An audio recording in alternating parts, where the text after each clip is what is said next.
قتل آقای قاسملو پخش شد واکنش‌های زیادی برانگیخت. بعضی این گفتگو را سندی تاریخی دانستند و از برنامه به عبارت دیگر بابت پخش آن تمجید کردند.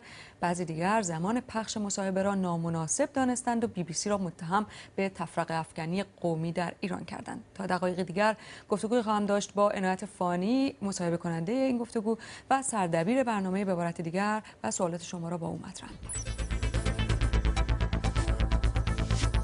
ما الان در شرایط فعلی ضمانتی که داریم برای حفظ خودمون اسلحه ماست، ولی اسلحه رو برای همیشه نمیشه نگه داشت. اسلحه رو باید جایگزین کرد. چیزی که میتونه جای اسلحه رو بگیره فقط دموکراسی. ما خودمون را مالک کردستان نمیدونیم. این مردم کردستان است که تصمیم خواهد گرفت که آیا حزب دموکرات باید خودمختاری را اداره بکنه یا یک سازمان دیگه. از او پرسیدم رابطه یک کردستان خودمختار با دولت مرکزی چگونه است و چطور اتهام تجزیه طلبی را رد می‌کنید؟ در تاریخ ایران همیشه تمرکز تمام قدرت در تهران بوده، در حالی که ما خودمختاری می‌خواهیم. خودمختاری یعنی عدم تمرکز. ما نمی‌خواهیم همه قدرت در تهران جمع بشه. ما می‌خواهیم قدرت در بین مردم ایران، در بین خلقهای ایران و حتی استانهای ایران تقسیم بشه. تمام خواسته های ما، هم دموکراسی هم خودمختاری، در چارچوب کشور ایران است. ما خودمون را ایرانی میدانیم و به هیچ کسی، به هیچ ایرانی دیگه هم اجازه نمیدیم که خودش رو از ما ایرانی تر بدونه. بخشی از برنامه به عبارت دیگر بود که گفتگوی عبدالرحمن قاسملو رو در 25 سال پیش با عنایت فانی در اون می‌دیدیم. نظرات زیادی گرفتیم، ایمیل ها و پیام هایی رو که گرفتیم چند تاشون انتخاب کردم براتون میخونم. محمود پرسیده چرا بعد از این همه سال و در این برهه زمانی مصاحبه رو پخش کردید. فاطمه گفته درست زمانی که کردهای عراق اعلام استقلال کردن این مصاحبه رو نشون دادید، حتما قصد و نیت پلیدی داشتید و دارید، میخواید مردم ایران رو تحریک کنید.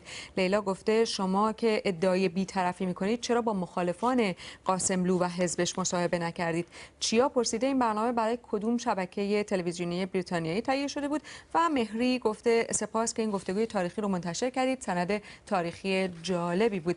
عنایت فانی سردبیر برنامه به عبارت دیگر، کسی که این مصاحبه رو 25 سال پیش ضبط کرده و الان پخش کرده اینجا با ماست. آقای فانی چرا الان؟ سوال اصلی اینه. خیلی روشنه، برای اینکه 25مین سالگرد قتل عبدالرحمن قاسملو و یه چیزی که خیلی از پیش روشن بود. ما از یک سال پیش میدونستیم که کی قراره این برنامه رو پخش بکنیم. چیزی که نمیدونستیم و اتفاقی بود این بود که کردهای عراق قرار مسئله استقلال پیش بکشن یا مسائلی در عراق پیش بیاد که احتمال تجزیه عراق به وجود بیاد. اینا قابل پیش بینی نبود.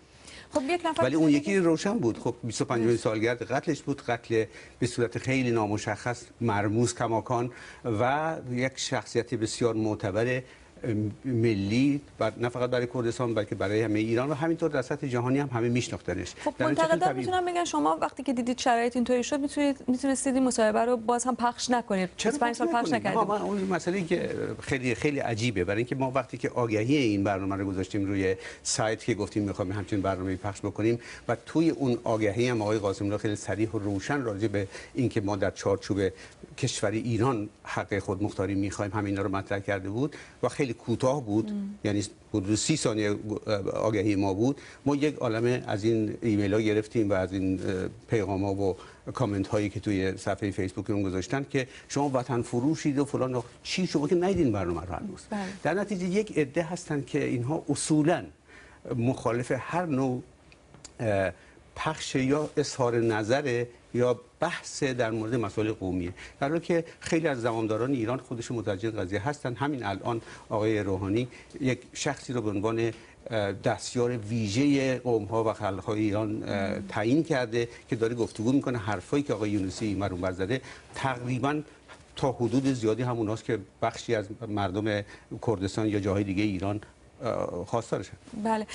بحث دیگه ای که مطرح شده این هستش که آقای قاسملو بیانگر بخشی از نظرات کردها هست، نه همه اونها. تو خود کردها مخالفانی داره، چرا با اونها مصاحبه نکردید یا با مخالفانش در میان اقوام دیگه؟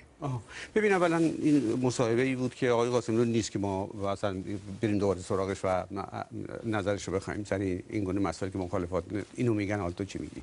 مسئله سر اینه که این مصاحبه 25 سال پیش و قبل از یک ماه قبل از مرگش صورت گرفته گرفته بود و الان در 25 سالگی ما میخوایم ببینیم که این شخص که به این شکل کشته شد و اون موقع داشتن مبارزه میکردن در کردستان و دولت مرکزی هم به هر حال اونجا باشون مبارزه میکرد، این خاصش چی بود؟